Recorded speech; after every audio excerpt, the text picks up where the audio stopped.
सवरिया सोनी है गोकुल नगरिया आजा आजा सवरिया आजा सवरिया आजा सवरिया आजा सवरिया आजा सवरिया सोनी है गोकुल नगरिया आजा आजा सवरिया सोनी है गोकुल नगरिया आजा आजा सवरिया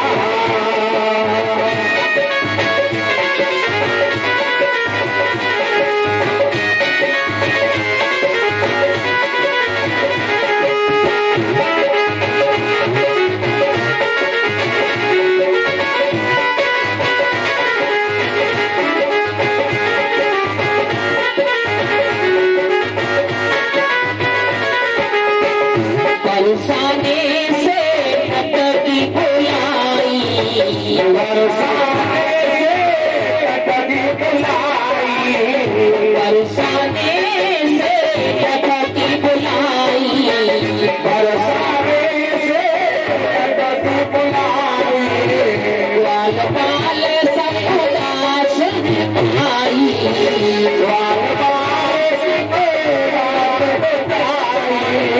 सखिया देखे पगरिया आजा सवरिया सखिया देखे पगरिया आजा आजा सवरिया सोनी है गोकुल नगरिया आजा आजा सवरिया सोनी है गोकुल नगरिया आजा आजा सवरिया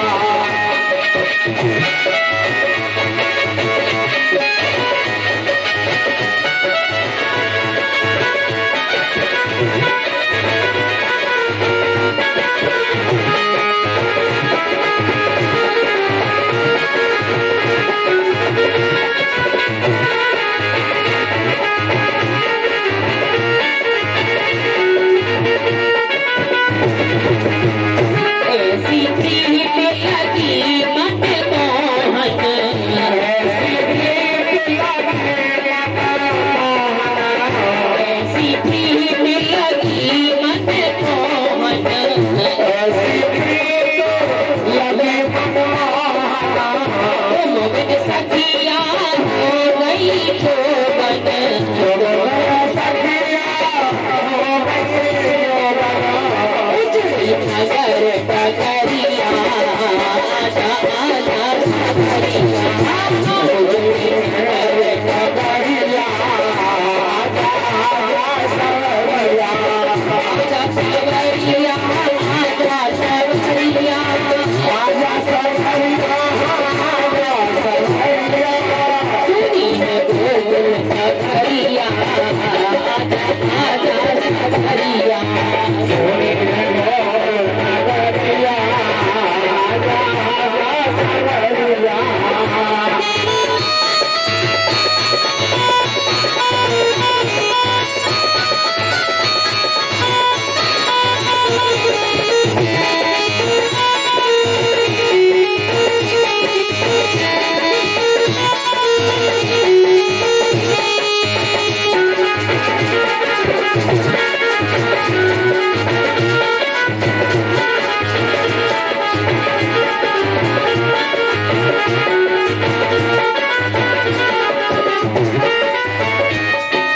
वृंदावन के तुम हो राजा वृंदावन के तुम हो राजा वृंदावन के तुम हो राजा वृंदावन के तुम हो राजा संत को अब तरस दिखा जा भगतों को तरस दिखा जा आगे बजा जा बंसुरिया आजा आजा सवरिया आगे बजा जा बंसुरिया आजा आजा सवरिया सोनी है गोकुल नगरिया आजा सवरिया सोनी है गोकुल नगरिया आजा आजा सवरिया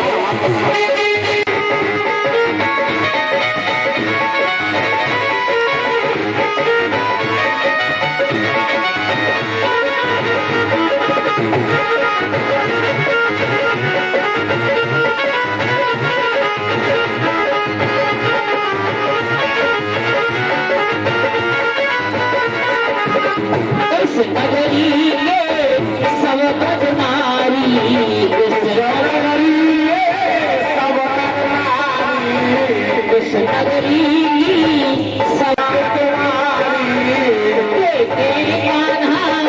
बात तुम्हारी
उसको पहचान करके मारा।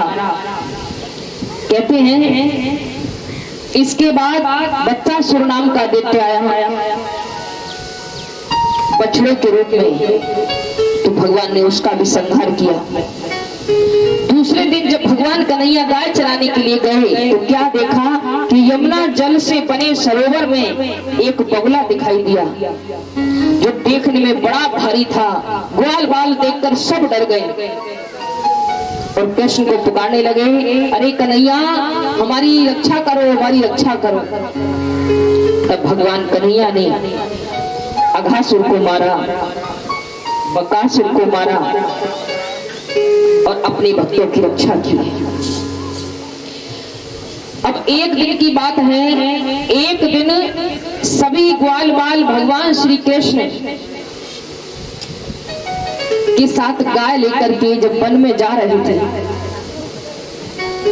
तो देखिए उनमें एक ऐसा सखा था, कन्हैया के जितने भी सखा थे उनमें एक ऐसा मित्र था कन्हैया का जो बड़ा गरीब था। कभी उसके यहाँ दूध दही माखन नहीं होता था और कृष्ण उसके यहाँ कभी माखन चुराने गए भी नहीं थे। क्यों? क्योंकि जो उसकी माँ थी वो कृष्ण से ईर्ष्या करती थी। सास बहू में बहस चलती रहती थी। सास तो कृष्ण कृष्ण पुकारती रहती, कन्हैया है कन्हैया पुकारती, लेकिन बहू कहती बोले तुम्हें कुछ काम धाम नहीं है, 24 घंटे कन्हैया ही कन्हैया पुकारती रहती है। तो जिनके हृदय में राग द्वेष होता है भगवान वहां कभी नहीं जाते। कहा है कि निर्मल मन जन सो मोहि पावा और मोहि कपट छल छिद्र न भवा। कि जो निर्मल मन का होता है वही मुझे सुहाता है, मुझे कपटी पापी ये कभी नहीं सुहाते हैं। तो देखिए भगवान ने आज सोचा कि मेरा सखा है, आज मैं इसे सब कुछ दे डालूंगा, कुछ कमी नहीं छोड़ूंगा। तो सब जब गैया चराने जाते थे तो अपना अपना भोजन लेकर जाते, सब वहां गाय चरने को छोड़ देते और अपना अपना भोजन करते, फिर कुछ खेल खेलते, ऐसे समय कटता था। तो चलते चलते जब वन में पहुंचे, गैया चरने को छोड़ देते हैं, सब अपना अपना भोजन खाने के लिए जब बैठे तो जो गरीब सखा था वो कुछ दूरी पर सबसे अलग बैठा। क्यों? क्योंकि उसकी रूखी सूखी रोटी थी। आज कृष्ण की नजर उसी पर थी। कन्हैया कह रहे हैं, सबसे कहने लगे दिखाओ भैया तुम काय काय से रोटी लाए हो, सब अपनी अपनी चेक करवाओ, दिखाओ। सब दिखा रहे, लेकिन कन्हैया ने उसको देखा, वहीं पहुंच गए। तुम काय से लाए हो? वो सखा कहने लगा, अरे कन्हैया भैया हम तो रूखी सूखी रोटी लाए हैं, तू भैया माखन मिश्री खाने वाला है, अपनी अपनी रोटी खाओ, अपना अपना भोजन करो। कन्हैया कह रहे, बोले नहीं, आज मैं तेरा भोजन करूंगा, तू मेरा करेगा। सखा कहने लगा, अरे कन्हैया ऐसा नहीं होगा भैया, अगर मैया को पता लगेगा कि तूने मेरी सूखी रोटी खाई तो मैया डांटेगी बहुत, मैं अपनी सूखी रोटी तुझे नहीं दे सकता। अब उसने हाथ में रोटी को लिया, इकट्ठा किया और मुंह से काट दिया। बोले अब तो झूठी हो गई है, अब तू खा ही नहीं सकता है। कन्हैया कह रहे हैं, भैया मैं तो झूठी रोटी खाऊंगा, लेकिन खाऊंगा इसी को, जिद कर गए। कन्हैया ने झपट से उस रोटी को छीन लिया, झूठी रोटी को छीन लिया और अपनी माखन मिश्री उसको दे दी, अपने सखा को दे दी। ऐसे भगवान हैं। तो इस बात को ब्रह्मा जी जब देख रहे थे तो ब्रह्मा जी के मन में शंका हो गई, बोले ये भगवान तो हो ही नहीं सकते हैं। शंका हो गई है, जबकि ब्रह्मा जी को खूब अच्छी तरह पता है, फिर भी शंका हो गई। क्योंकि इसीलिए तो कहा है कि भगवान की जो लीला होती है उसका पार कोई नहीं पा सकता है। शंका इसलिए हुई कि ये परमात्मा नहीं हो सकता, क्योंकि जो ग्वाल बालों की झूठी रोटी खा रहा है छीन करके, तो भगवान कैसे हो सकता है, परमात्मा कैसे हो सकता है। तो इसी को जानने के लिए ब्रह्मा जी ने क्या किया, जहां गैया बछड़ा चुग रहे थे ना, उनको चुरा कर लो। मुझे प्यार करते हैं, लाड़ करते हैं, फिर ये मुझे लाड़ नहीं करेंगे, अपना लल्ला नहीं समझेंगे, फिर तो ये मुझे भगवान मान के पूजने लगेंगे। और मैं इनके सामने भगवान बनना नहीं चाहता हूँ, इनका लल्ला ही बनकर इनकी डांट, इनका प्रेम पाना चाहता हूँ, मुझे और कुछ नहीं चाहिए। तब ब्रह्मा जी आए और भगवान के चरणों में विनती करने लगे, प्रभु क्षमा कीजिए, मुझे क्षमा कीजिए भगवान। फिर गैया बछड़ा लाकर के वापस दी है ब्रह्मा जी ने, और भगवान के चरणों में अनेक प्रकार से विनती करने लगे।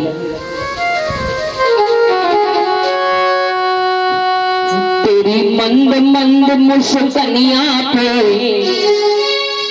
तेरी मंद मंद मुस्कनिया पे बलिहार राघव बलिहार प्यारे जो, बलिहार राघव बलिहार प्यारे जो, तेरे मन से कन्या पे, मन से कन्या पे बलिहार प्यारे जो, बलिहार राघव जो, बलिहार प्यारे जो।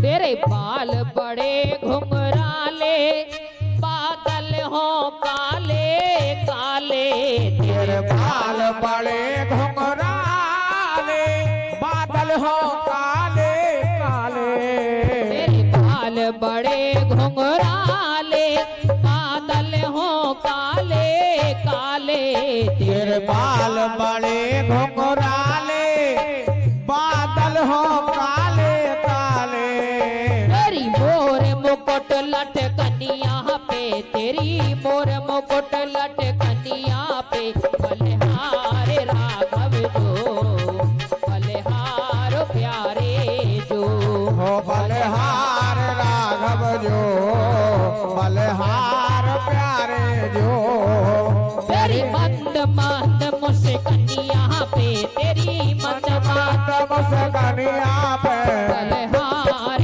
राघव जो बलहार प्यारे जो ओ बलहार राघव जो बलहार प्यारे जो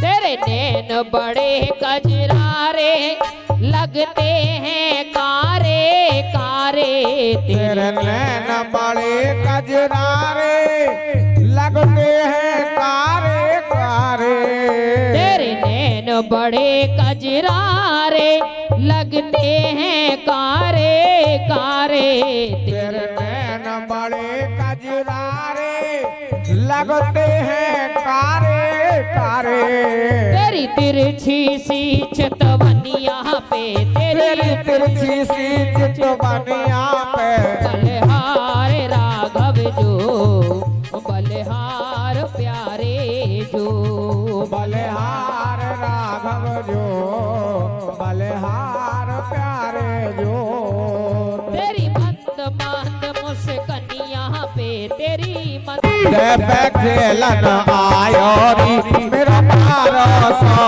कन्हैया पे खेलन आयो री मेरो वारो सो कन्हैया ये हो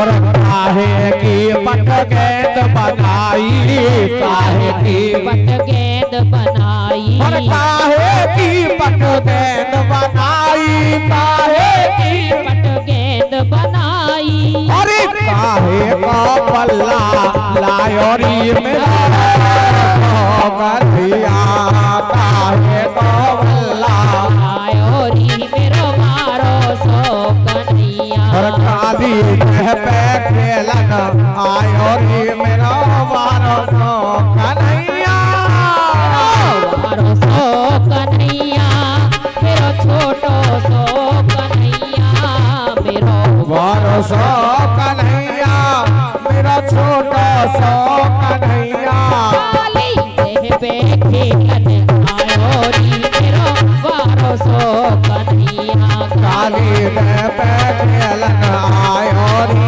मेरा वारो सो कन्हैया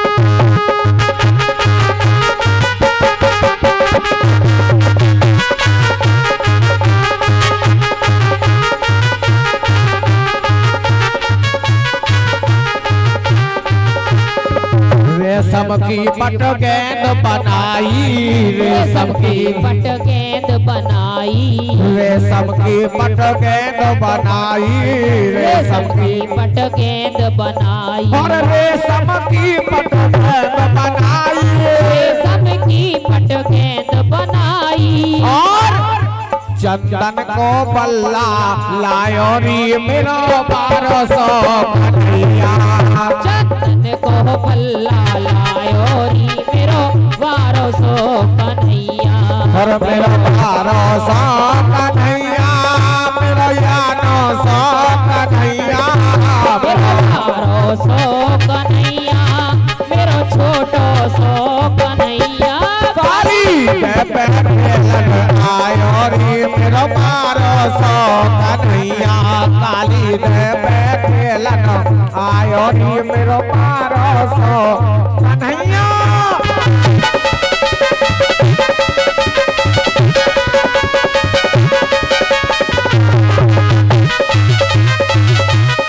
ताली बजा के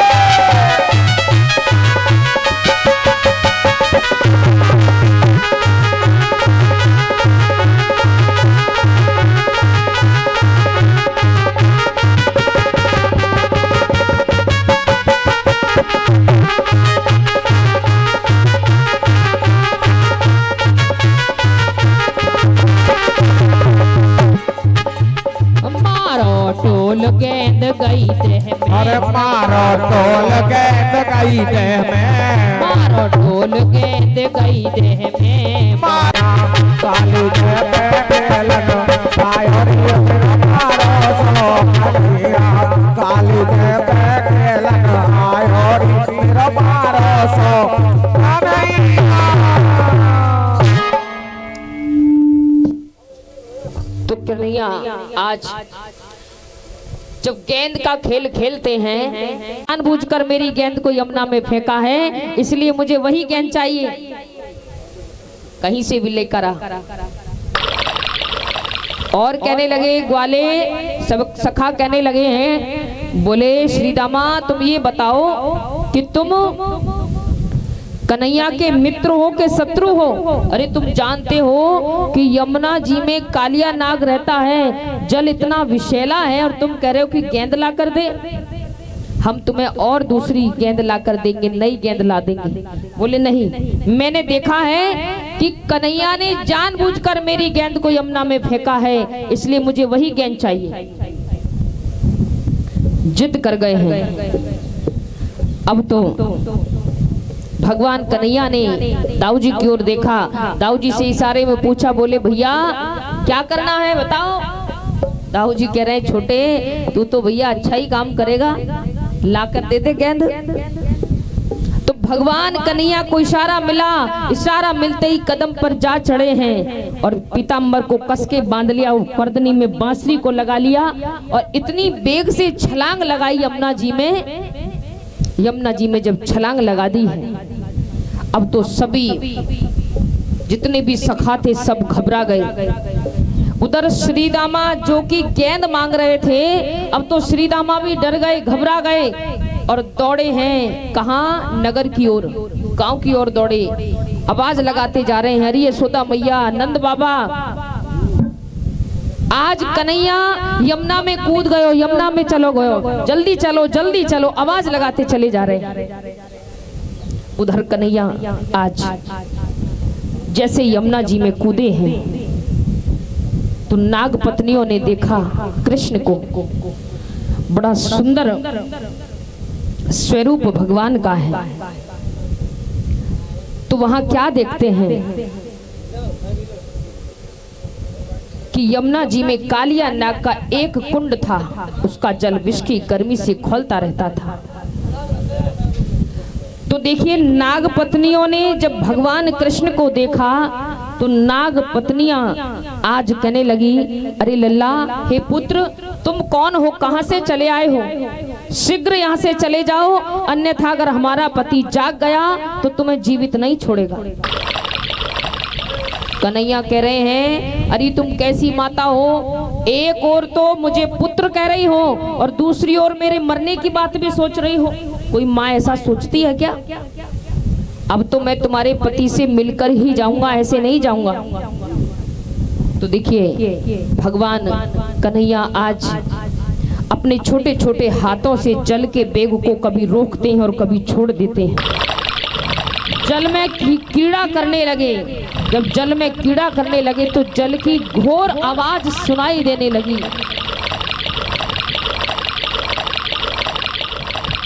तो आंख से ही सुनने वाले कालिया नाग ने जब वह आवाज सुनी और देखा कि कोई मेरे निवास स्थान का तिरस्कार कर रहा है, उसे यह सहन नहीं हुआ और श्री कृष्ण के सामने आ गया। उसने देखा कि सामने एक सांवला बालक है, वर्षाकालीन मेघ के समान अत्यंत सुकुमार शरीर है। इसमें हटकर आंखें हटने का नाम ही नहीं लेती हैं। पीले रंग का वस्त्र धारण किए हुए हैं। बड़े मधुर मनोहर मुख पर मंद मंद मुस्कान अत्यंत शोभायमान हो रही है।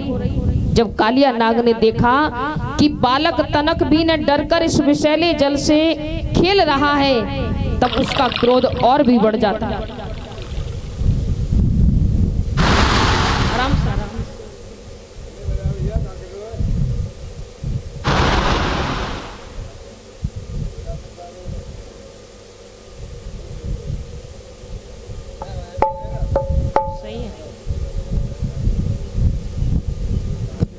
तालियों से स्वागत करें सभी। बोल व्यास भगवान की जय।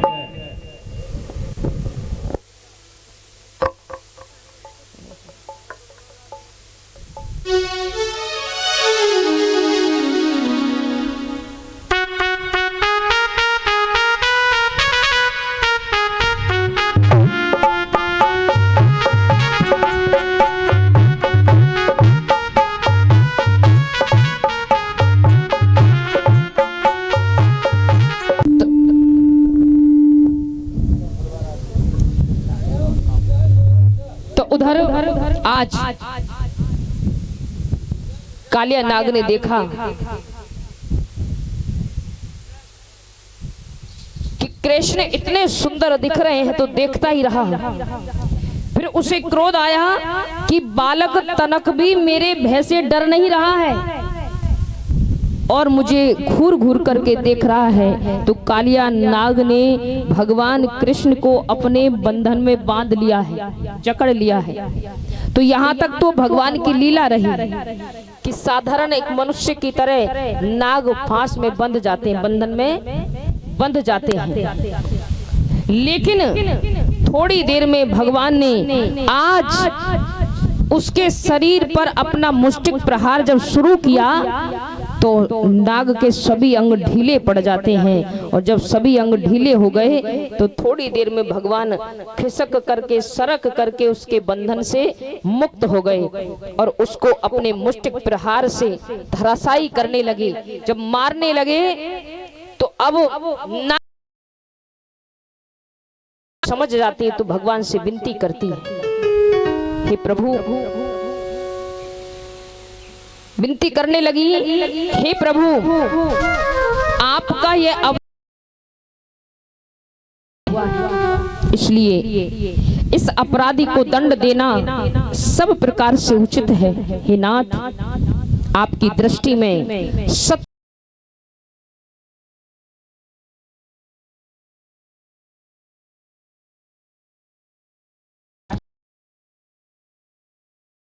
करने के लिए ही आपने हम लोगों,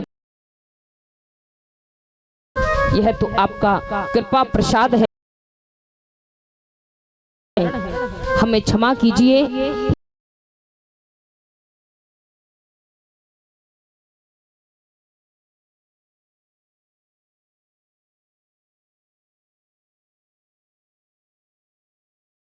अणिमा आदि सिद्धियों की भी चाह नहीं होती है, कोई आवश्यकता नहीं होती है। यहाँ तक कि वे जन्म मृत्यु से छुड़ाने वाले केवल मोक्ष की भी इच्छा नहीं करते हैं। हे प्रभु, हे नाथ, हम आपको बार बार प्रणाम करती हैं, बार बार प्रणाम करती हैं। कालिया नाग भगवान के चरणों में बार बार विनती करने लगा। तो नाग की विनती सुन करके लीलाधर मनुष्य भगवान श्री कृष्ण ने कहा, अब तुम्हें यहाँ नहीं रहना चाहिए, तुम अपने परिवार के साथ समुद्र में चले जाओ। अब मेरी गौ माता और मनुष्य यमुना जल का उपभोग करेंगे। तब भगवान ने यहाँ कहा है कि मैं जानता हूँ कि तुम यहाँ किस कारण से रहते हो, किस भय से रहते हो। तुम यहाँ गरुड़ के भय से रहते हो, क्योंकि गरुड़ यहाँ नहीं आ सकते, गरुड़ को श्राप लगा है, इसी कारण तुम यहाँ रहते हो। अब तुम्हारे फन के ऊपर, तुम्हारे मस्तक पर मेरे जो पद चिन्ह हैं, ये देखकर गरुड़ तुमको खाएंगे नहीं। अब तुम समुद्र में चले जाओ और वहां जाकर के रहो। तब भगवान ने कहा है कि जो मनुष्य दोनों समय मुझको दी हुई मेरी इस आज्ञा का स्मरण कीर्तन करेगा, भगवान कह रहे हैं कि जो कीर्तन करेगा उसे सांपों से कभी भय नहीं होगा। और मैंने इस काली देह में जो कीड़ा की है, इसलिए जो पुरुष इसमें स्नान करके जल से देवता और पितरों का तर्पण करेगा और उपवास करके मेरा स्मरण करता हुआ मेरी पूजा करेगा, वह सब पापों से मुक्त हो जाएगा। मैं जानता हूं कि तू गरुड़ के भय से यहाँ रहता है। तो भगवान बार बार उसे प्रेरणा दे रहे हैं। अब उधर क्या होता है, श्री दामा जब नगर में पहुंचे, आवाज लगाते हुए, अरे यशोदा मैया जल्दी चलो, नंद बाबा जल्दी चलो। कन्हैया यमुना में कूद गया। जब ये सुना है तो जो भी काम कर रहे थे ना, खेतों में जैसे लग रहे थे, सब ज्यों का त्यों कार्य छोड़ करके दौड़ पड़ते हैं यमुना जी की ओर। जब यमुना जी की ओर दौड़ पड़ते हैं, यशोदा मैया गिरती है, संभलती है, फिर दौड़ती है। सब यमुना जी के जब पहुंच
दशा मैया की गोपाला, दशा मैया की गोपाला, ये हमसे सही न जाती है।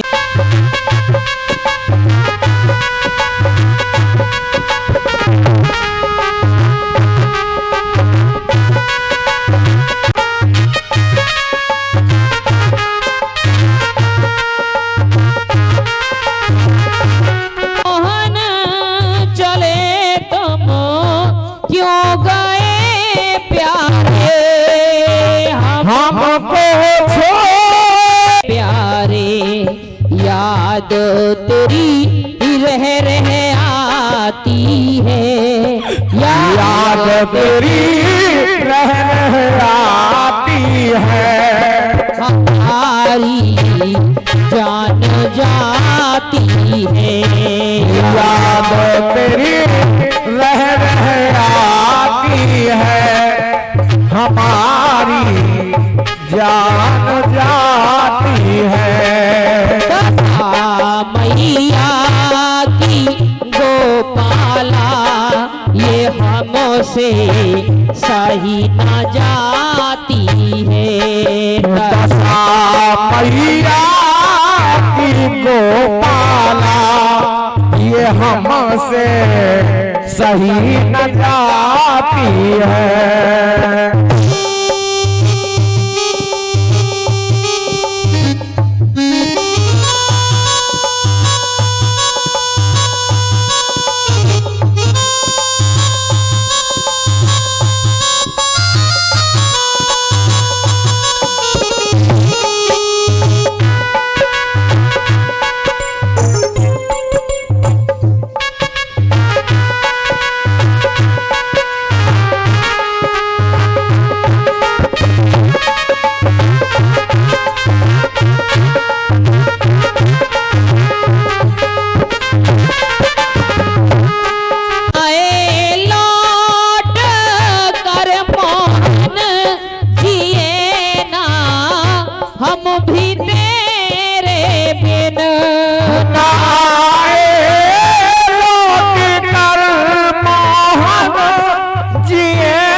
हम भी तेरे बिन मात तेरी तुझे बुलाती है, मात तेरी तुझे बुलाती है। दशा अब सही न जाती है, मात तेरी तुझे बुलाती है।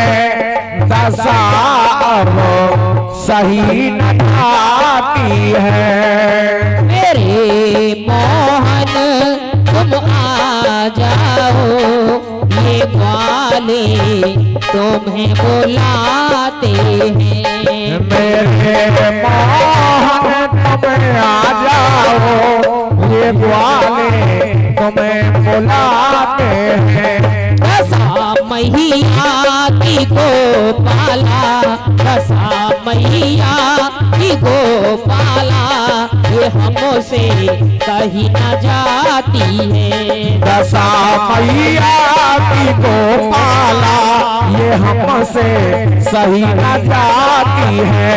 मेरे मोहन तुम आ जाओ, ये मैया तुम्हें बुलाती है। मेरे मोहन तुम आ जाओ, ये मैया तुम्हें बुलाती है।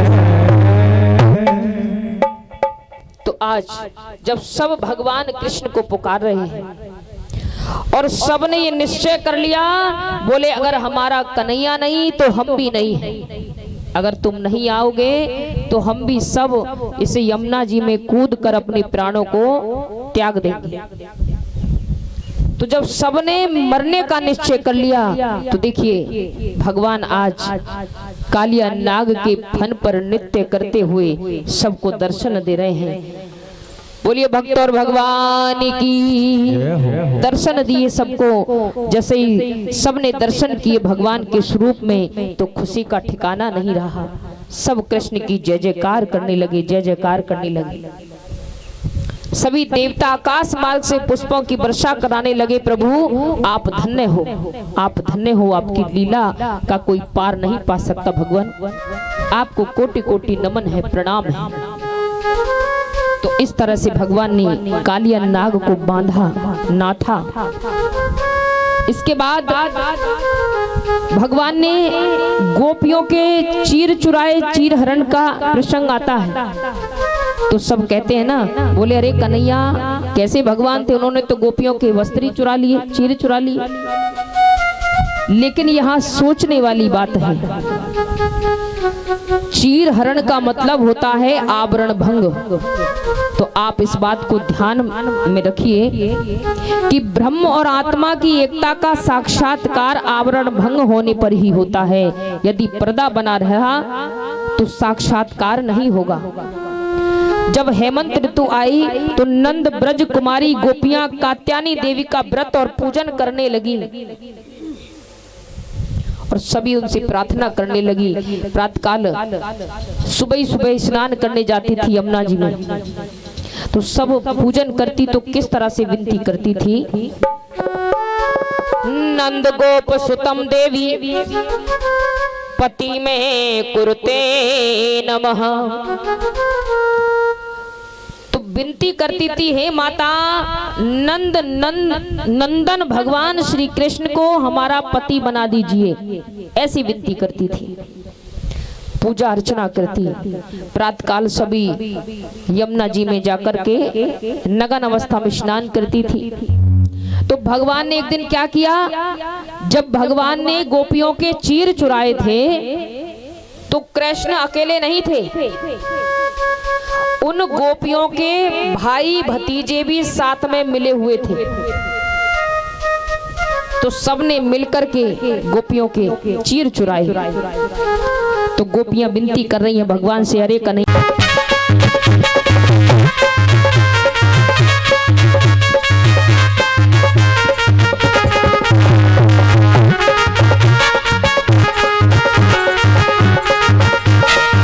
जल में लगे जोर को जाड़ो, जल में लगे जोर को जाड़ो।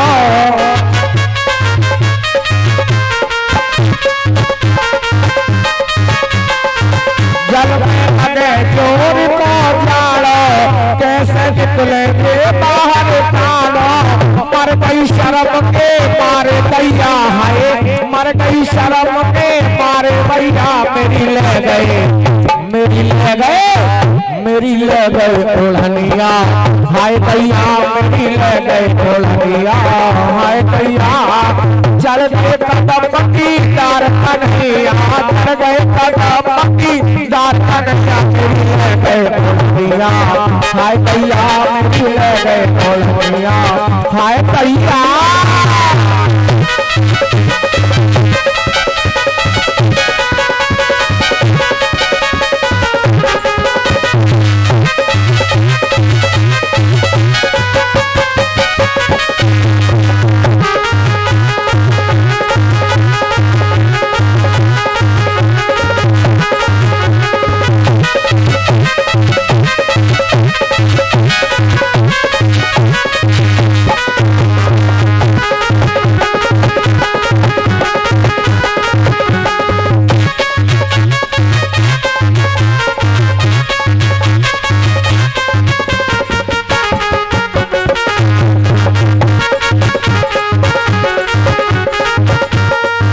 हर जाति को तरस नया में,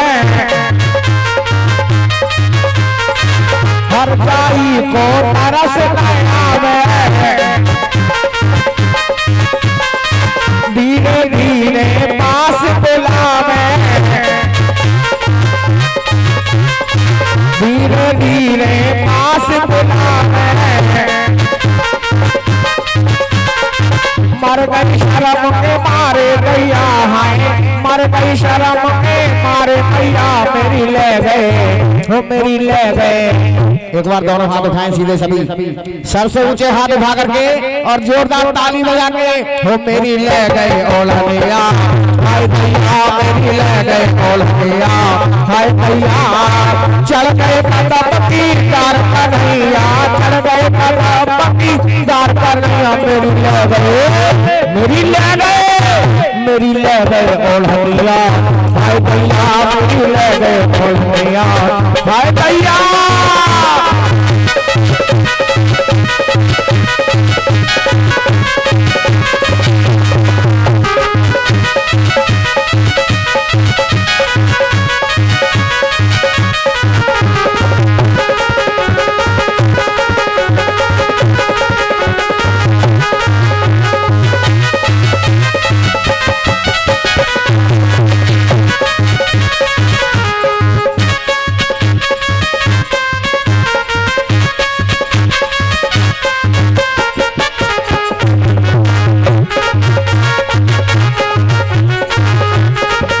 मेरी ले गए ओढ़निया, हाय दैया मेरी ले गए ओढ़निया, हाय दैया मेरी ले गए ओढ़निया, हाय दैया।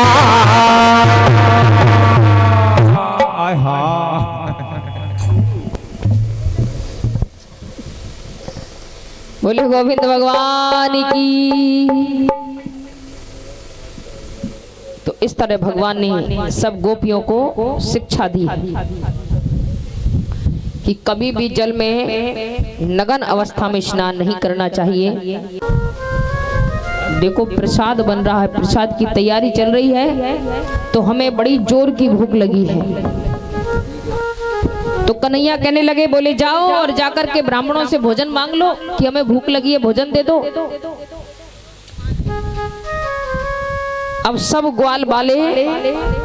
ग्वाले जब जाते हैं ब्राह्मणों के पास, जाकर के कहा, बोले हमें भोजन चाहिए, भोजन दे दो, भूख लगी है। तो ब्राह्मणों ने जवाब दिया, बोले अभी तो भगवान का भोग भी नहीं लगा है, यज्ञ पूरा नहीं हुआ, तो तुम्हें भोजन कैसे मिल जाएगा, अभी नहीं मिलेगा।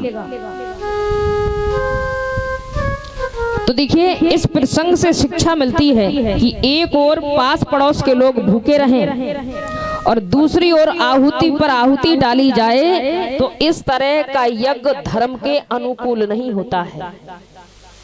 सबसे बड़ा एक बताया है कि अगर कोई भूखा हमारे द्वार पर आ गया तो उसे भोजन कराया जाए, सबसे बड़ी बात है। तो सब जब ब्राह्मणों ने मना कर दिया, अब ग्वाले कन्हैया के पास गए मुंह लटकाए हुए उदास मन से, बोले जाकर, अरे कन्हैया भैया, उन्होंने तो भोजन देने से मना कर दिया, बड़ी जोर की भूख लगी है। तो कन्हैया कहने लगे, बोले अब ब्राह्मण पत्नियों के पास जाओ और उनसे कहना हमें भूख लगी है, भोजन चाहिए। बोले अगर उन्होंने भी मना कर दिया तो, बोले एक बार जाकर तो देखो। तो जब ब्राह्मण पत्नियों के पास ग्वाले गए और उनसे जाकर के कहा, बोले हमें भूख लगी है और कन्हैया ने भोजन मंगवाया है, उसको भी भूख लग रही है। तो ब्राह्मण पत्नियों ने नहीं देखा कि भोग नहीं बना, प्रसाद नहीं, भोग नहीं लगा है या यज्ञ पूरा नहीं हुआ, अपने हाथों से थाल सजा सजा करके और उसको ढक कर भोजन लेकर के चली भगवान की शरण में। तो यहाँ ये बात आती है कि पुरुषों से अपेक्षा महिलाओं में ज्यादा श्रद्धा भाव देखने को मिलता है, कहीं भी देख लो।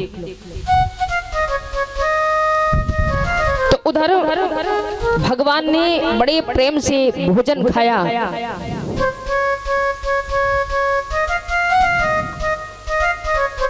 इसके बाद श्री सुखदेव जी महाराज कहते हैं, परीक्षित, भगवान श्री कृष्ण बलराम जी के साथ वृंदावन में रहकर अनेक प्रकार की लीलाएं कर रहे थे। कृष्ण ने एक दिन देखा कि वहां के सभी गोप इंद्र यज्ञ करने की तैयारी कर रहे हैं। तो भगवान श्री कृष्ण सबके अंतर्यामी और सर्वज्ञ हैं, उनसे कोई बात छिपी नहीं थी, वे सब जानते थे। फिर भी विनय भाव से उन्होंने नंद बाबा और बड़े बूढ़े गोपों से पूछा कि आप लोगों के सामने ये कौन सा उत्सव आ गया है, ये क्या कर रहे हो, किसकी पूजा की तैयारी कर रहे हो। जबकि भगवान सब जानते थे, लेकिन कृष्ण इंद्र का जो अहंकार था, जो घमंड था, उसको तोड़ना चाहते थे, उसको नष्ट करना चाहते थे। इंद्र में बहुत घमंड था। तब नंद बाबा ने कहा, बोले लल्ला, भगवान इंद्र वर्षा कराने वाले मेघों के स्वामी हैं, हम और दूसरे लोग भी उन्हीं मेघपति इंद्र की यज्ञों के द्वारा पूजा किया करते हैं। जिन सामग्रियों से यज्ञ होता है वे भी उनके बरसाए हुए जल से उत्पन्न होती हैं। सुखदेव जी महाराज कह रहे हैं, बचो निष्मयानंदस्य तथा निशाम ब्रजो कसाम। परीक्षित, ब्रह्मा शंकर आदि के भी शासन करने वाले केशव भगवान ने नंद बाबा और दूसरे ब्रजवासियों की बात सुनकर इंद्र को क्रोध दिलाने के लिए नंद बाबा से कहा, बोले बाबा मेरी बात ध्यान से सुनो, कर्मणा जायते जंतु कर्मणेव विल्यते, सुखम दुखम भयमम क्षेमम कर्मणि भाविपद्यते। भगवान ने कहा, पिताजी, प्राणी अपने कर्म के अनुसार ही पैदा होता है और कर्म से ही मर जाता है। उसे उसके कर्म के अनुसार ही सुख दुख और भय और मंगल के राज को तो साक्षात भगवान प्रकट होकर के भोग लगा रहे हैं। तो देखिए गोपियां बराबर में खड़ी हैं तो आपस में कह रही हैं, बोले ये जो गिरिराजी महाराज दर्शन दे रहे हैं, भोग लगा रहे हैं, इनकी सूरत हमारे कन्हैया से मिलती है कि नहीं मिलती है? और सखी कह रही, बोले तुम बिल्कुल ठीक कर रही हो, गिरिराज महाराज की जो सूरत है वो हमारे लल्ला कन्हैया से मिलती है। लेकिन कन्हैया मुस्कुरा रहे थे, बराबर में खड़े थे, बोले हमारे लल्ला तुम्हारे पास में खड़ा है तो वो और कोई नहीं, स्वयं साक्षात भगवान श्री कृष्ण ही थे, जो आज सबको ब्रजवासियों को दर्शन दिया और दर्शन देकर सबके भोग को भगवान ने स्वीकार किया है। तो सब बड़े धूमधाम से आज गोवर्धन महाराज का पूजन करते हैं। और देखिए जिसे भी लौंग चढ़ानी हो वो चढ़ा सकता है।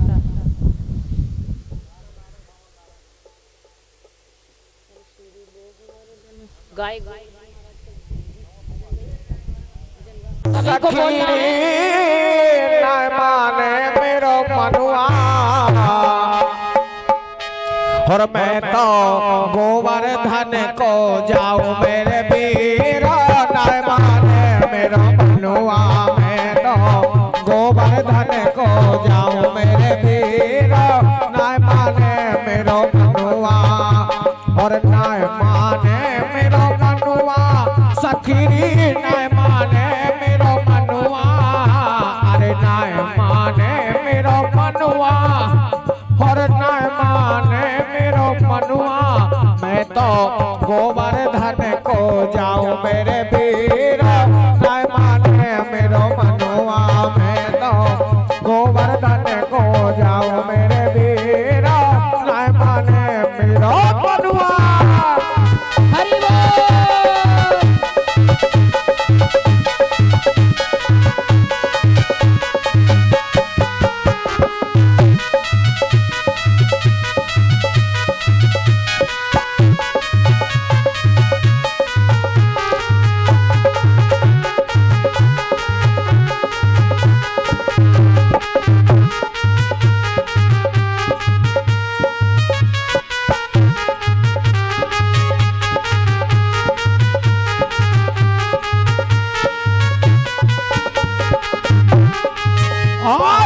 सात शेर की करूं कढ़ैया, सात शेर की करूं कढ़ैया, सात शेर की करूं कढ़ैया, सात शेर की करूं कढ़ैया, और मैं तो संतन नौत जिबाऊं मेरे वीर, न माने मेरो मनुआ, मैं तो गोवर्धन को जाऊं मेरे वीर, न माने मेरो मनुआ, और न माने मेरो मनुआ, और न माने मेरो मनुआ, हरे न माने मेरो मनुआ, और न माने मेरो मनुआ, मैं तो गोवर्धन को जाऊं मेरे वीर, न माने मेरो मनुआ, मैं तो गोवर्धन को जाऊं मेरे वीर, न माने मेरो मनुआ।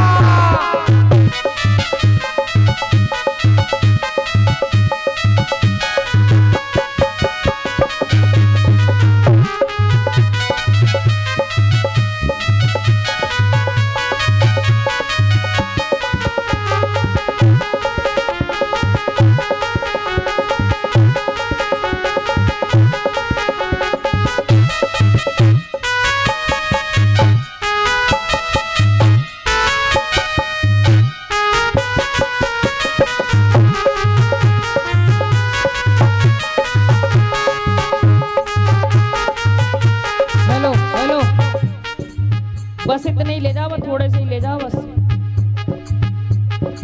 नहीं सब है तोड़ तोड़ कर सभी चढ़ा दूंगी, थोड़े से ही ले जाओ बस।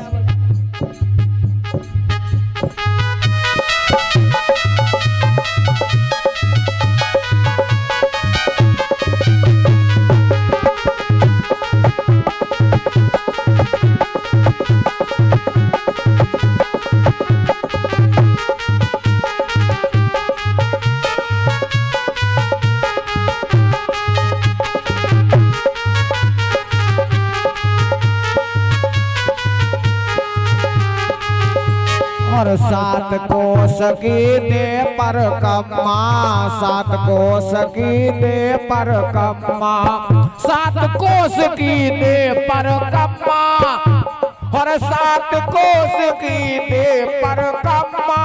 और मैं तो मानसी गंगा नहाऊं मेरे वीर, जय माने मेरो मनुआ। मैं तो मानसी गंगा नहाऊं मेरे वीर, जय माने मेरो मनुआ। और नाय माने मेरो मनुआ, लल्ली नाय माने मेरो मनुआ। और नाय माने मेरो मनुआ, सखीरी नाय माने मेरो मनुआ। मैं तो गोवर्धन को जाओ मेरे वीर, नाय माने मेरो मनुआ। मैं तो गोवर्धन को जाऊं।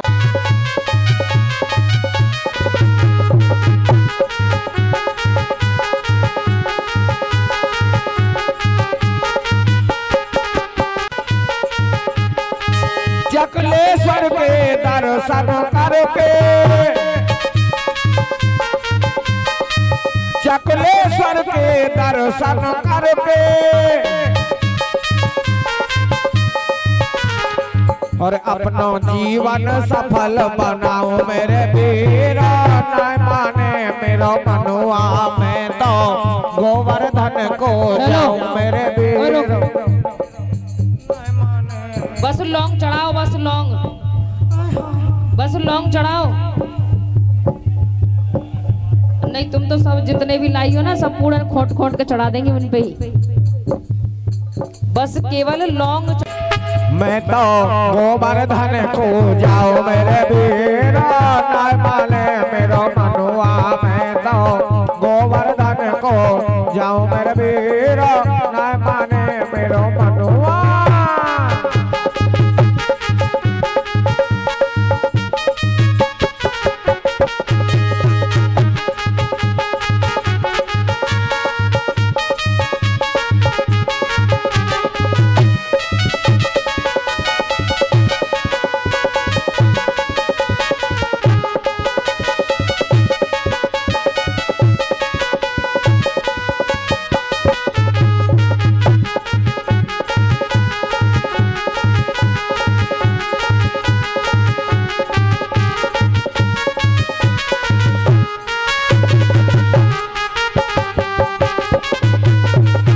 श्री गोवर्धन महाराज, महाराज तेरे माथे मुकुट विराज रहो। श्री गोवर्धन महाराज, महाराज तेरे माथे मुकुट विराज रहो। और तेरे माथे मुकुट विराज रहो, माथे मुकुट विराज रहो। तेरे माथे मुकुट विराज रहो, तेरे माथे मुकुट विराज रहो। श्री गोवर्धन महाराज, महाराज तेरे माथे मुकुट विराज रहो। श्री गोवर्धन महाराज, महाराज तेरे माथे मुकुट विराज रहो।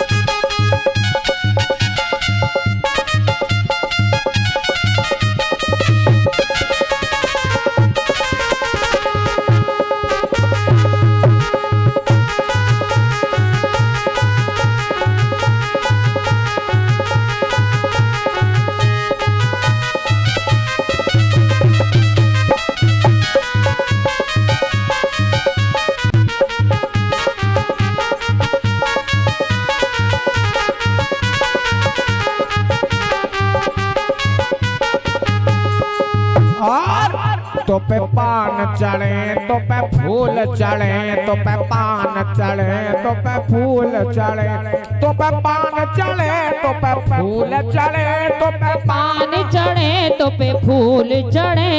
और चढ़े दूध की धार, है धार तेरे माथे मुकुट विराज रहो। श्री गोवर्धन महाराज, महाराज तेरे माथे मुकुट विराज रहो।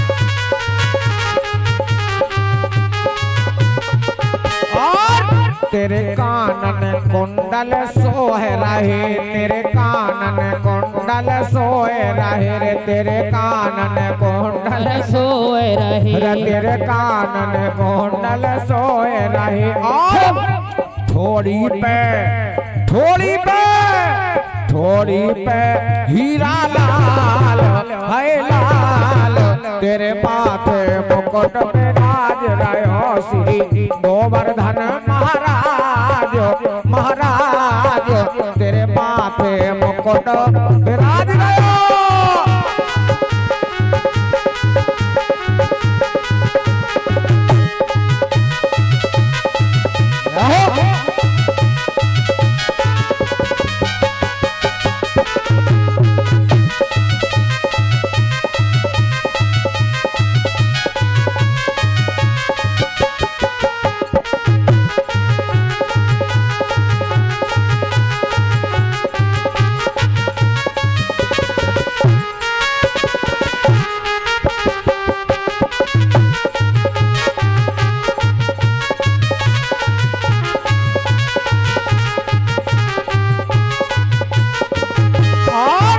तेरे गले में कंठा विराज रहो, तेरे गले में कंठा सोए रहो, और तेरे गले में कंठा सोए रहो, तेरे गले में कंठा सोए रहो रे, तेरे गले में कंठा सोए रहो। और तेरी झांकी तेरी झांकी तेरी झांकी बनी विशाल हो विशाल, तेरे माथे मुकुट विराज रहो श्री गोवर्धन महाराज महाराज, तेरे माथे मुकुट विराज रहो, और तेरे माथे मुकुट विराज रहो, तेरे माथे मुकुट विराज रहो, तेरे माथे मुकुट विराज रहो, तेरे माथे मुकुट विराज रहो श्री गोवर्धन महाराज महाराज, तेरे माथे मुकुट विराज रहो श्री गोवर्धन महाराज महाराज, तेरे माथे मुकुट विराज रहो श्री गोवर्धन महाराज महाराज, तेरे माथे मुकुट विराज रहो मुकुट विराज रहो। बोलिए गोवर्धन महाराज की जय, बोल भागवत महापुराण की जय। ताली बजाएंगे सभी। आइए हमारे श्रीमान शिवराज सिंह चौधरी साहब और उनके साले साहब दोनों मिलकर के और स्वागत कर रहे हैं हमारा और व्यास जी का। जय हो।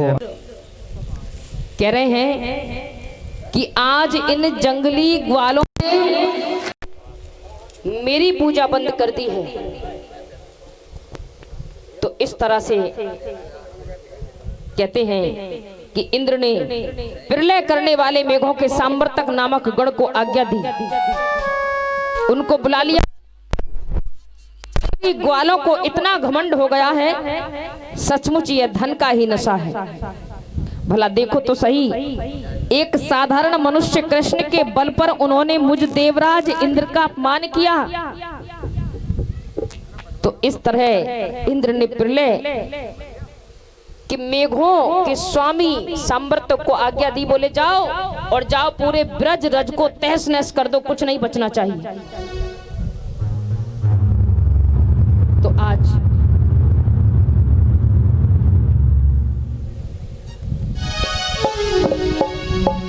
प्रलय करने वाले सांवर्तक नामक गण को आज्ञा दी है। तो इतनी वेग से आज प्रलयकारी मेघ ब्रज पर टूट पड़े हैं कि चारों ओर हाहाकार मचने लगा है। जब चारों ओर हाहाकार मचने लगा तो देखिए, कोई भी ब्रजवासी अपने कुटुंब परिवार को नहीं पुकारता है, कृष्ण को पुकारते हैं, बलराम को पुकारते हैं। कहते हैं अरे कृष्ण हमारी रक्षा करो, दाऊ बाबा हमारी रक्षा करो, हमें बचाओ हमें बचाओ, सब पुकारते हैं।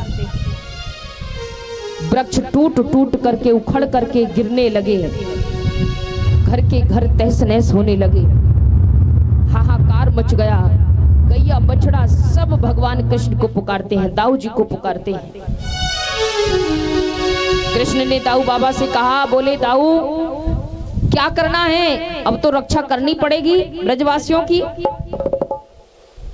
तो दोनों निकल आए हैं बाहर और कहने लगे कि सब मेरे साथ आओ।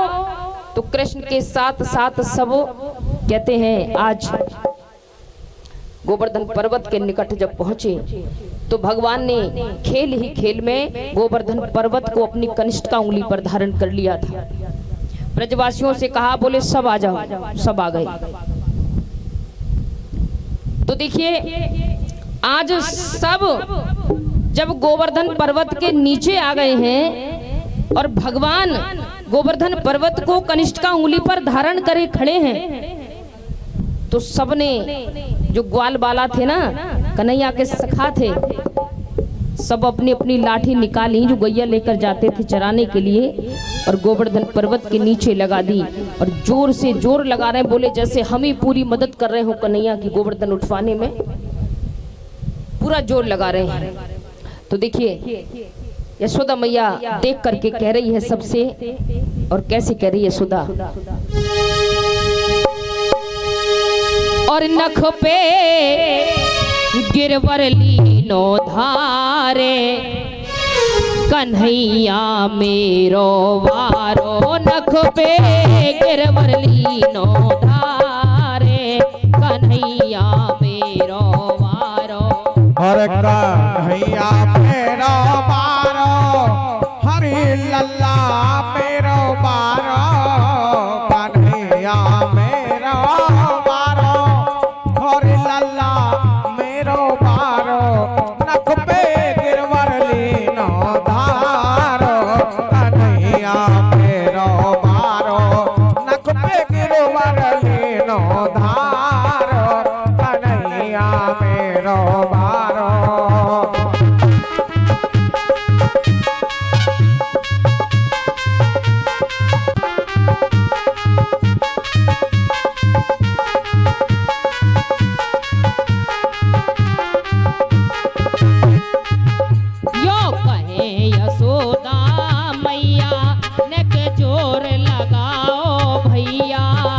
यो कहे यशोदा मैया नेक जोर लगा लो भैया, यो कहे यशोदा मैया नेक जोर लगाओ भैया, यो कहे यशोदा मैया नेक जोर लगाओ भैया, अरे गिरबर में बोझ अपारे, कन्हैया मेरो मारो, नख पे गिरवर लीनो धार, कन्हैया मेरो मारो।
नरम कलैया कहीं मुरक न जाए भैया, लल्ला की नरम कलैया कहीं मुरक न जाए भैया, लल्ला की नरम कलैया कहीं मुरक न जाए भैया, लल्ला की नरम कलैया कहीं मुरक न जाए भैया, कैसे झेले गो इतनो भारे, कन्हैया मेरो भारो, नख पे गिरवर लीनो धार, कन्हैया मेरो मारो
जब कोप इंद्र ने कीनो ब्रज गोवर्धन तर कीनो जब कोप इंद्र ने कीनो ब्रज गोवर्धन तर कीनो जब कोप इंद्र ने कीनो ब्रज गोवर्धन तर कीनो बादल बरस बरस गए हारे कन्हैया मेरो वारो तरस तरस गए हार कन्हैया मेरो मारो नक पे गिर बरली नो धारो कन्हैया मेरो मारो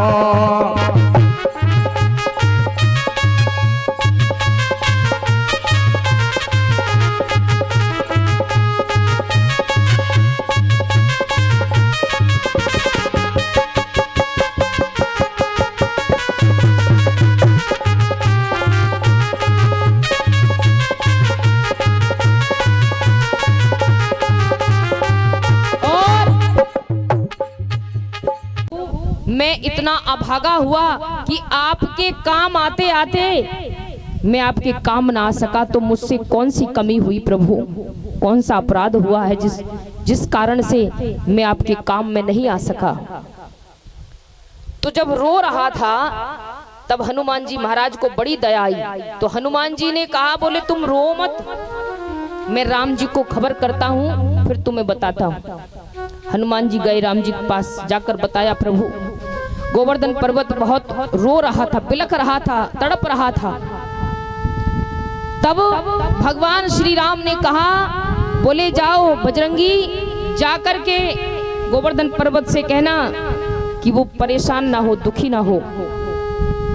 अगर अब की बार मेरे काम ना आ सका तो कोई बात नहीं है, अगली बार जब मैं अवतार धारण करूंगा तो अब के तो मेरे भक्त ने उठाया था, अगली बार जब मैं आऊंगा तो मैं स्वयं तुमको उठाऊंगा, तब तुम मेरे काम आना। तो हनुमान जी ने जाकर गोवर्धन पर्वत को ये खबर दी, सूचना दी। बोले महाराज मेरे प्रभु श्री राम की ऐसी आज्ञा है।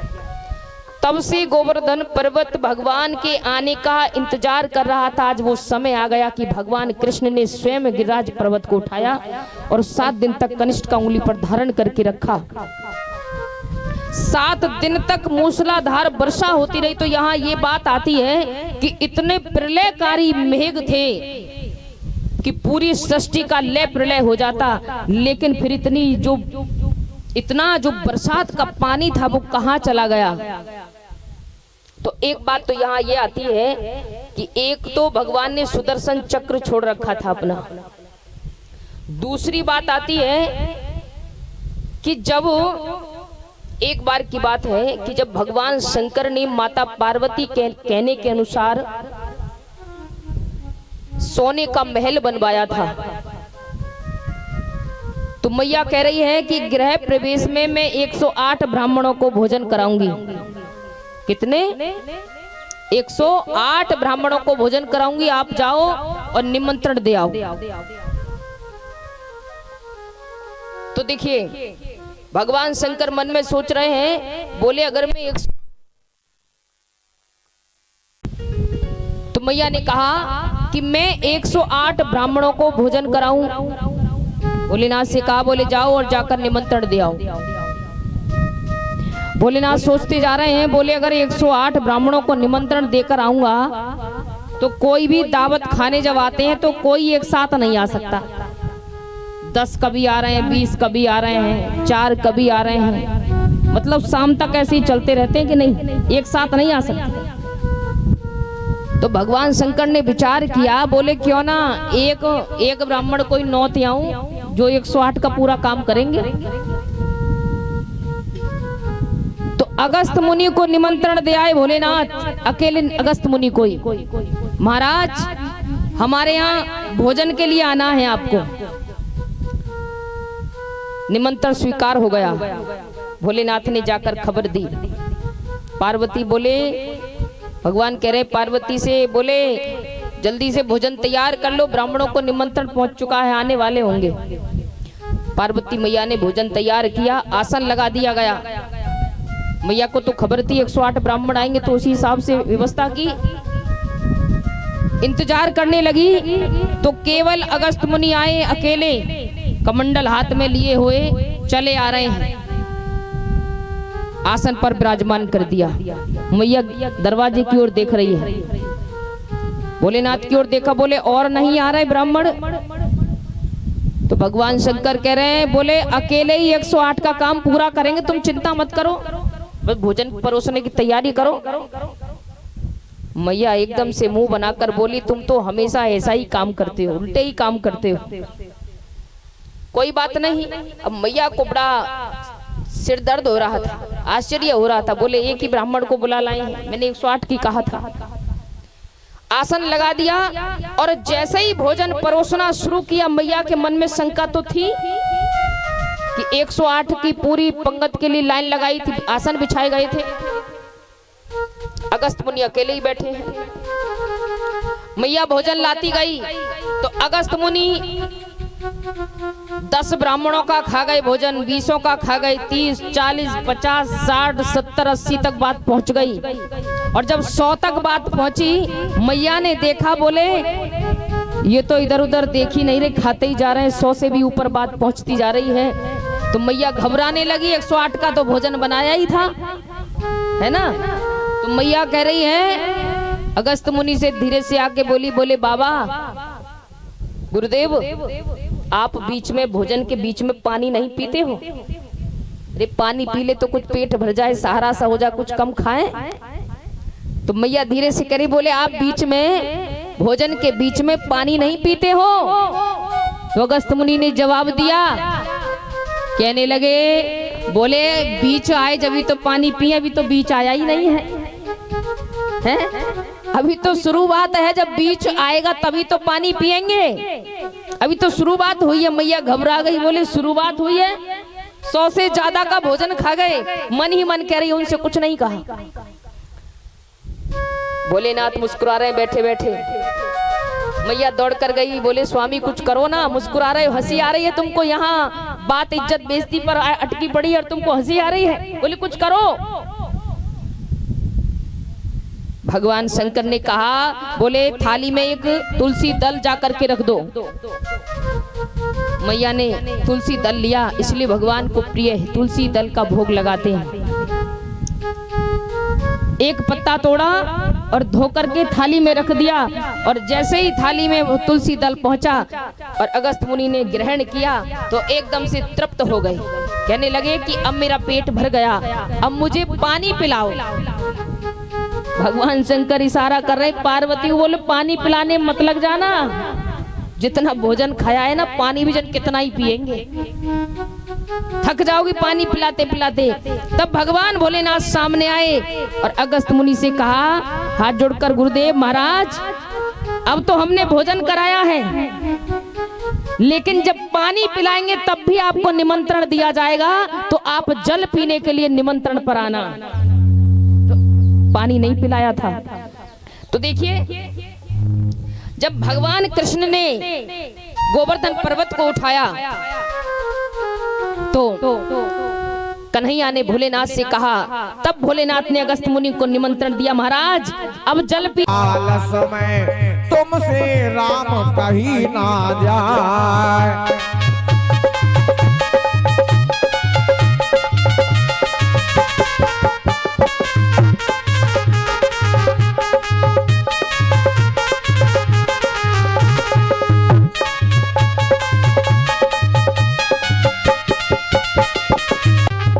भोर भयो मुख मल मल धोयो। भोर भयो मल मल धोयो। दिन चढ़ते ही उधर टटोयो। भोर भयो मल मल धोयो। दिन चढ़ते ही उधर टटोयो। भोर भयो मल मल धोयो। दिन चढ़ते ही उधर टटोयो। अब देखिए क्या करेंगे। सुबह ही उठे और उठ करके मुंह धो गया, ठीक है, नहीं तो पहले कुछ खाने की व्यवस्था होनी चाहिए, पहले खाने को चाहिए उठते ही सुबह ही, है ना। फिर क्या करेंगे। बातन बातन सब दिन खोयो। सांझ हुई खटिया पर सोयो। बातन बातन सब दिन खोयो। सांझ भई खटिया पर सोयो। अब खा पी लिया, पेट भर गया, अब बातें बनाने निकल पड़ेंगे। इधर उधर की बातें बनाई, शाम हो गई, घर को आ गए, फिर खा लें और फिर क्या करेंगे, फिर सो गए। बहुत कमाई करी आए पूरे दिन डोल डाल के, तो फिर क्या करेंगे।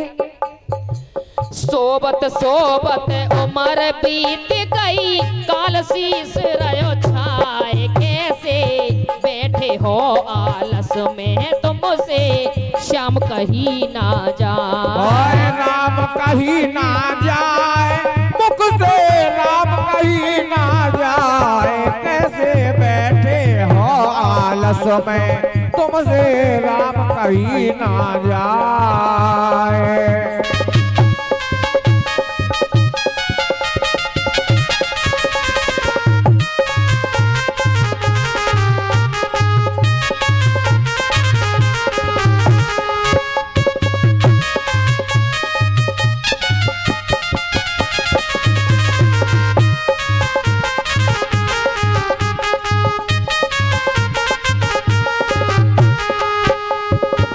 लख 84 में भर मायो, बड़े भाग नर देहि पायो।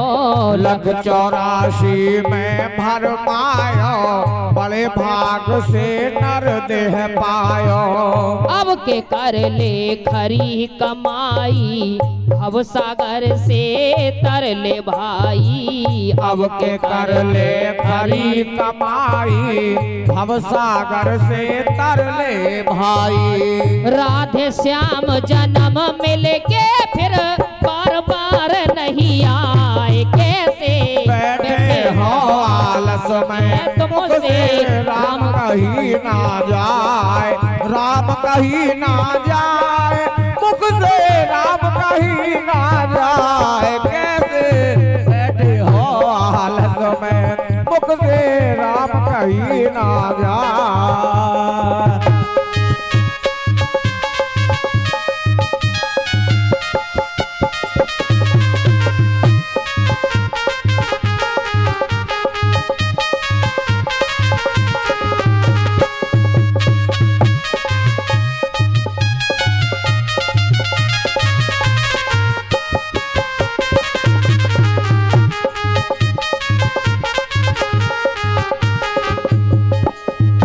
माया और माल खजाने, इनको मूर्ख अपना माने।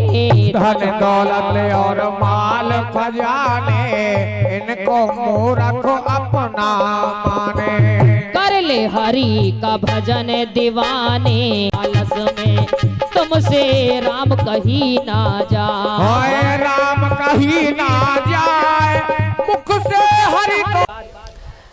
तो ब्रजवासी कह रहे हैं, अरे भैया धूप निकल आई है, मौसम साफ हो गया है। तो कन्हैया कह रहे हैं, बोले तुम सब बाहर निकलो, मैं बाद में आता हूँ। सब तो निकल गए, लेकिन जो सखा थे ना कन्हैया के, वो कह रहे हैं, भैया तू बहुत छोटो है और 7 दिन पूरे हो गए तुझे खड़े खड़े, तो तू एक काम कर, तू निकल करके बाहर चल, हम बाद में आते हैं। कन्हैया बोले, अरे ना भैया तुम ही चलो, मैं बाद में आता हूँ। नहीं लल्ला, पहले तू चल, हम बाद में आएंगे, तू सबसे छोटा है ना इसलिए। कन्हैया बार बार कह रहे हैं, बोले भैया तुम ही चले जाते, मैं बाद में ही आ जाता। बोले ना, पहले तू ही जा। जब जिद कर रहे नहीं माने, कन्हैया बोले मानने वाले नहीं है ये। अब जैसे ही हाथ थोड़ा सा नीचे को किया तो सबकी लाठी जब टूटनी शुरू हुई, एकदम कहने लगे कन्हैया तू खड़ो रहे भैया, हम ही जा रहे हैं, तू बाद में आइए, पहले हम ही जा रहे हैं। समझ गए, बोले भैया हमारे बस की बात नहीं है, ये तो तू ही झेल सकता है। तो सब इस तरह से सब कन्हैया के सखा बाहर निकले हैं। बाद में फिर भगवान कृष्ण आए और आकर के सभी ने दंडवत प्रणाम गोवर्धन महाराज को किया है। इसलिए जब परिक्रमा शुरू करते हैं तो पहले दंडवत प्रणाम करते हैं, उसके बाद भगवान की परिक्रमा शुरू की जाती है। जो बाबा सबके मनोरथों को पूर्ण करने वाले हैं, तो हम तो यही विनती करते हैं प्रभु, हमने आपकी कथा सुनी, हमने कही, आपने सुनी, तो हमारे सबके भी मनोरथों को गिरिराज जी महाराज पूरा करें। बोलिए गिरिराज जी महाराज की। अब देखिए, एक दिन की बात है, एक दिन नंद बाबा ने कार्तिक शुक्ल पक्ष की एकादशी का उपवास किया, भगवान की पूजा की। तो उसी दिन रात में द्वादशी लगने पर नंद बाबा ने स्नान करने के लिए यमुना जल में प्रवेश किया। तो नंद बाबा को यह मालूम नहीं था कि यह असुर की बेला है। इसलिए कभी भी हम यमुना में या गंगा जी में स्नान करते हैं तो ब्रह्म मुहूर्त में स्नान करना चाहिए। लेकिन कुछ लोग कहते हैं जैसे जाएंगे पूर्णमासी, बोली चलो नहाने चल रहे हैं, गंगा पे जाए या यमुना जी पर जाएं, चाहे रात के 12 बज रहे हो, 1 बज रहे हो, 10 बज रहे हो, बस नहाए सिद्ध। भाई ये सोचे बोले हम नहाए, पूजा लगो मत लगो, स्नान लगो मत लगो, कोई फर्क नहीं, बस नहाया है हम तो ये प्रसंग मिलता है यहाँ कि नंद बाबा जब एकादशी का व्रत कर रहे थे, अगले दिन द्वादशी लगने वाली थी जल्दी, तो बाबा पहले ही चले गए यमुना जी में स्नान करने के लिए। तो आधी रात्र में असुरों की बेला लग जाती है। ब्रह्म मुहूर्त में परमात्मा का भजन का समय होता है, ब्रह्म मुहूर्त में जो समय होता है वही स्नान ध्यान का समय होता है। तो नंद बाबा असुर बेला में ही स्नान करने लगे, आधी रात में यमुना जी में घुस गए। और जब नहाने लगे तो वरुण के जो सेवक थे वो नंद बाबा को पकड़ कर ले जाते, उनको कैद कर लिया। जब नंद बाबा नहीं पहुंचे तो सब ब्रजवासी बड़े बूढ़े सब कहने लगे, बोले नंद बाबा दिखाई नहीं दे रहे हैं। कुछ ने कहा बोले यमुना जी पर हमने देखे थे, यमुना स्नान कर रहे थे, वहां तक पता लग रही है। सब कन्हैया के पास गए, बोले कन्हैया तुम ही ला सकते हो। जब कृष्ण गए हैं वरुण लोक को, और जब वरुण देवता ने भगवान कृष्ण के दर्शन किए और दर्शन के बाद जब नंद बाबा को छोड़ा है, तो यहाँ ये प्रसंग से शिक्षा ये मिलती है हमको कि कभी भी आधी रात्र में स्नान नहीं करना चाहिए, चाहे यमुना जी हो या गंगा जी, हमेशा ब्रह्म मुहूर्त में ही स्नान करो, तभी उसका पूजा का महत्व होता है। अब आप ये सोचो, बोले हम तो बहुत ज्यादा पूजा पाठ करते हैं, बड़ी ठाकुर जी की सेवा करते हैं, लेकिन हमारे घर में ही ज्यादा कलेश है, दुख है, कष्ट है, संकट है, क्या करें। देखिए, भले ही आप कुछ ना करो, केवल हाथ जोड़कर प्रार्थना ही करो, लेकिन हमें वही कार्य करना चाहिए जितना हमें पता हो। अगर बेमतलब करते रहोगे, देखा देखी करते रहोगे ना, तो उसका प्रभाव उल्टा ही हमारे जीवन पर पड़ता है। समझ रहे हो ना, उसका जो प्रभाव है वो उल्टा ही हमारे जीवन पर पड़ता है। अब देखा देखी हम कैसे करेंगे? अगर कहीं मंदिर में जा रहे हैं, अब एक माता गई, अब क्या करते हैं, थोड़ी सी कटोरी में चीनी रख ली, थोड़ा सा घी मिला लिया, और भगवान जितनी भी मूर्ति है ना, चाहे वो दर्शन करने की हैं, चाहे वो जल चढ़ाने की हैं, सबके मुंह में चीनी और वो घी सार के चले।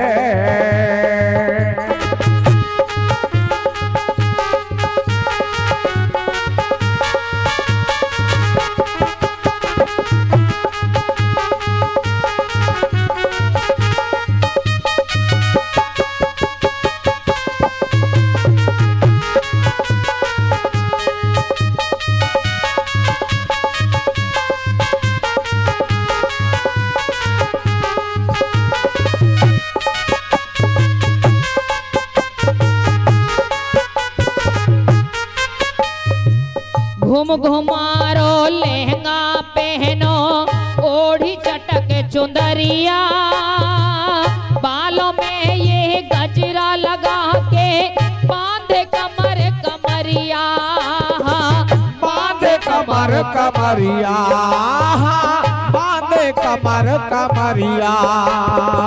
घुम घुमारो लहंगा पहरो ओढ़ी चटक चुंदरिया, बालों में ये गजरा लगा के बांधे कमर कमरिया, बांधे कमर कमरिया, बांधे कमर कमरिया।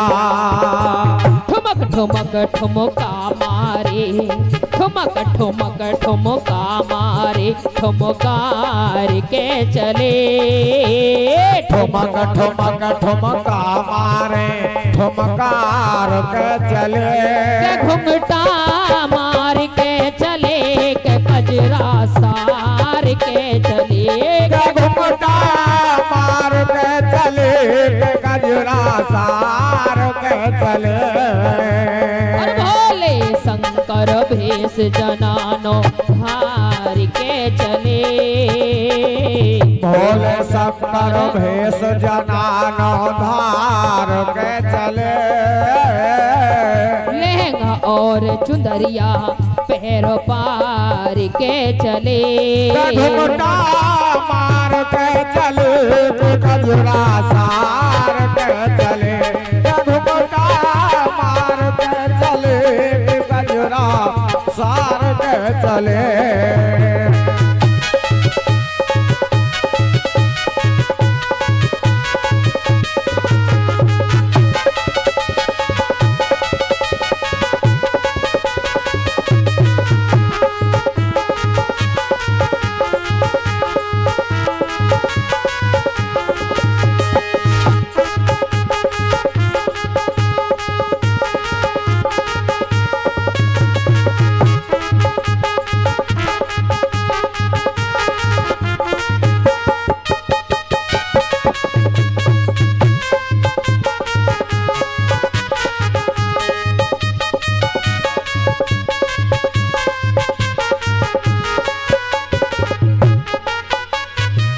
पामन में पाजेब पहन के उंगली पहन मुदरिया, भोले बाबा ऐसे सज गए जैसे ब्रज की गुजरिया, हाँ जैसे ब्रज की गुजरिया, हाँ जैसे ब्रज की गुजरिया। झन झनन बाजे बाजे, झनन झनन बाजे बाजे, झनकार के चले, झनन झनन झन झनन झनन बाजे बाजे, झनकार के चले। के घुंघटा मार के चले, के गजरा सार के चले, के घुमटा मार के चले, के गजरा सार के चले। के घुमटा मार के चले, के गजरा सार के चले।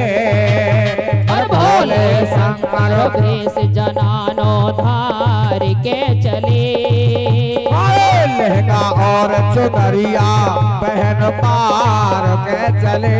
के घुंघटा मार के चले, के गजरा सार के चले, के घुमटा मार के चले, के गजरा सार के चले। के घुमटा मार के चले, के गजरा सार के चले। भोलेनाथ चले जा रहे हैं मैया के साथ।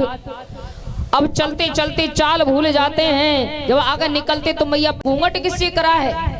अरे यहाँ तो सब गोपियां हैं, कृष्ण के सिवा और कोई नहीं है, तो ये पर्दा किससे करे है? बोली सब कुछ शर्म आ रही है, इसको लज्जा आ रही है, अब इससे दूर रहो। अब भगवान शंकर एक और खड़े हैं चुपचाप, बोले मुंह देखने के चक्कर में ना आ जाए यहाँ, नहीं सब पोल खुल जाएगी। घूंघट पकड़े हैं, उधर सब गोपियां नृत्य करने में लग जाती हैं। जब नाचने में लग गई, भोलेनाथ ने अपने आप को बहुत रोका, बोले ना जाऊं कैसे करूं, लेकिन फिर रुका नहीं गया। अरे जो नाचने वाले होते हैं ना, थोड़ी देर सोचे, बोले ना खड़े हो रहे, लेकिन फिर उन पे रुका ही नहीं जाता, बोले नाचेंगे भैया हम तो, चाहे कुछ हो जाए। अब थोड़ी देर नाच ही लें। तो इसी तरह भगवान शंकर भी बहुत देर हो गई, बिताते बिताते बोले ना नाचूं ना जाऊं देखते रहे, लेकिन रुका नहीं गया और एकदम से कूद कर सबके बीच में आ गए। और जब बीच में आए, अब नृत्य शुरू किया भोलेनाथ ने। तो आप समझ रहे हो कि देखने में इतने लंबे तगड़े भोले बाबा, और जब नाच रहे होंगे तो कितने बीच की जगह घेरी होगी, है ना, अंदाजा लगा सकते हो। तो भगवान शंकर इतने बीच में अकेले ही जब नाच रहे थे तो सब गोपियां अलग खड़ी हो गई, भगवान भोलेनाथ का नाच देखने लगी। अजीब नाच है, कूद कूद के नाच रहे हैं भोले भगवान शंकर भगवान। जब कूद कूद के नाचने लगे, सब गोपियां निहार रही हैं, भगवान कृष्ण भी देख रहे हैं। गोपियां कह रही हैं अरे तो नाचता भी, नाचने में भी बड़ी गजब है, बड़ा सुंदर नाच रही है। अब देखिए, जब सब देख रही है, भगवान शंकर को भगवान कन्हैया देख रहे हैं, तो भगवान कन्हैया समझ रहे थे, बोले कुछ ना कुछ गड़बड़ तो लग रही है। लेकिन क्या देखा, अब भोलेनाथ को नाचते नाचते एक ही बात का ध्यान था कि घूंघट ना उघड़ जाए, तो बार बार उसे नीचे को पकड़ पकड़ के खींच रहे। अब कहां तक खींचेंगे भैया बताओ? अरे आगे को खींचते रहो, पीछे का भी तो ध्यान रखो, पीछे का ध्यान कौन रखेगा? तो भगवान भोलेनाथ आगे को उस घूंघट को खींचते रहे। जब खींचते रहे तो पीछे से जटा दिखनी शुरू हो गई, और जब जटा दिखनी शुरू हुई, अब उनमें सर्प भी दिखने शुरू हो गए। तो ये नजर केवल कन्हैया की पड़ी भगवान भोलेनाथ पर। जब जैसे ही जटा दिखी और जटाओं में सर्प दिखे, तो समझ गए ये कोई गोपी नहीं है, ये तो भगवान शंकर स्वयं गोपी बनकर आए हैं। तो भगवान कन्हैया ने हाथ जोड़कर और गोपेश्वर कहकर उनको प्रणाम किया। तो एक नाम भोले बाबा का गोपेश्वर के नाम से भी जाना जाता है। बोलिए गोपेश्वर भगवान की। तो इस तरह से भगवान श्याम सुंदर ने जब महारास क्रीड़ा की थी, तो यहाँ गोपियों को अहंकार हो गया था। अहंकार कैसा कि आज भगवान कृष्ण हमारे साथ में रास कर रहे हैं, अहंकार हो गया था। जबकि भगवान कृष्ण सनकादिक योगियों और शिव आदि योगेश्वरों के भी ईश्वर हैं। भगवान अपने आप में ही प्रसन्न रहने वाले, उन्हें किसी की आवश्यकता नहीं होती है, वो अपने आप में ही खुश रहने वाले हैं, उन्हें किसी की जरूरत नहीं होती है। और ये बात सत्य है कि जो भी कोई भी हो, संत हो या कोई मनुष्य हो, साधारण मनुष्य हो, कि जब उसे परमात्मा का अनुभव होने लगता है, ईश्वर का अनुभव होने लगता है, तो फिर उसे किसी की आवश्यकता नहीं होती है। चाहे उसे जंगल में छोड़ दो या एक कमरे में बंद कर दो, कहीं भी उसको छोड़ दो, उसे किसी की जरूरत नहीं होती। वो अपने आप में अकेला ही खुश रहता है, अकेला ही प्रसन्न रहता है, और ये सत्य बात है। तो इस तरह से जब गोपियों को अहंकार हुआ था, तो भगवान उन गोपियों के अहंकार को नष्ट करने के लिए उनके बीच में से अंतर्ध्यान हो गए। तब गोपियों ने भगवान को करुण पुकार की, प्रभु तुम हमें बीच में छोड़कर ऐसे नहीं जा सकते। इति विकल्पितं तासां श्रुत्वा योगेश्वरेश्वर प्रहस्य सदयं गोपीरात्मा रामो स्फुरिरमतः। तो श्री कृष्ण सनकादिक योगियों और शिव आदि योगेश्वरों के भी ईश्वर हैं। जब उन्होंने गोपियों की व्याकुलता से भरी वाणी सुनी, तब उनका हृदय दया से भर गया। जबकि वो आत्मा राम हैं, अपने आप में ही रमण करते रहते हैं, उन्हें